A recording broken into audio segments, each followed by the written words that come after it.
आज आपल्या आमदार साहेबांच्या नेतृत्वाखाली आपले सर्व भूमिपुत्र महाराज साहेबांच्या नेतृत्वाखाली सुनील खरे आणि सगळे आपले भूमिपुत्रांनी एक आपल्या आम्हा कार्यालयावरती एक चांगल्या रीतीने मोर्चा काढलेला आहे आणि थोडी बैठक पण झालेली आहे।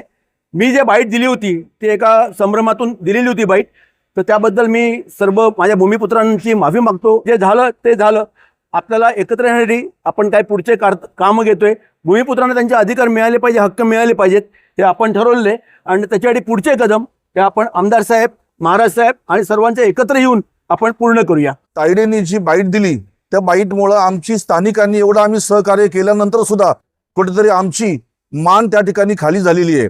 कारण एवढं सहकार्य आम्ही शासनाला करतो तरी देखील मात्र तायडेंनी दिलेली बाईट की शेतकऱ्यांच्यामुळे या कंपन्या गुजरातला चालल्या, कुठलीच कंपनी गुजरातला चाललेली नाही। एवढंच आहे की फक्त कंपन्या मालकांनी शेतकऱ्यांशी समन्वय साधला पाहिजे आणि त्यांच्या भावना जाणून घेतल्या पाहिजेत। दबाव तंत्र या ठिकाणी चालणार नाही आणि म्हणून आज तायडेंच्या या कार्यालयावर आणलेला मोर्चा हा याच्यासाठीच होता की सत्य परिस्थिती आपल्या मीडिया समोर आम्हाला मांडायची होती। एखादा जर तुमच्यावरती दबाव आणत असेल तर तसं तुम्ही त्यांच्याशी बोलून आणि सिद्ध करून आणि त्याच्यावर तुम्ही कारवाई करू शकता। अशा प्रकारची कुठलीही गोष्ट घडल्यास तुम्ही आमच्याशी समन्वय साधा, आमदार साहेबांशी साधा, या स्थानिक या उद्योजकांशी तुम्ही संपर्क साधा, आपण त्याच्यावरती तोडगा काढू शकतो।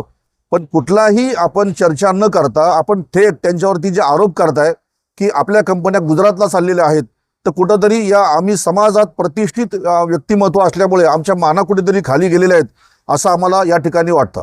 आमचे अध्यक्ष तायडे यांनी जे भूमिपुत्र जे स्थानिक आहेत त्यांच्यामुळे आनंदनगर अंबरनाथ MIDC मधील काही कंपन्या गुजरातला जात आहेत अशी एक चुकीची बातमी आपल्या माध्यमातून मीडिया माध्यमातून दिली होती। तर आम्ही SCP साहेबांना विचारलं की साहेब म्हटलं कोणता स्थानिक माणूस आहे ज्याने कारखानदारांना किंवा ज्या ठिकाणी काम चालू आहे त्यांना वेटीस धरला आहे, अशी कोणती कंप्लेंट या ठिकाणी आली नाही।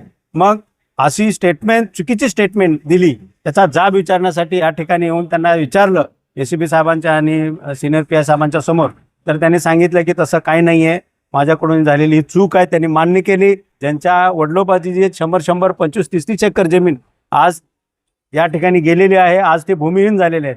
आज जर त्यांना काम मिळत नसेल तर मला सांगा त्यांनी करायचं काय?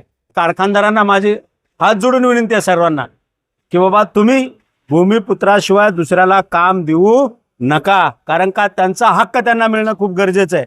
त्यांनी जे आरोप केलेले आहेत की स्थानिक आम्हाला इथे जो सप्लाय करतात त्याच्यामध्ये दुप्पट तिप्पट रेट घेतात, तर त्यांनी त्याची शहानिशा करावी, योग्य ते कोटेशन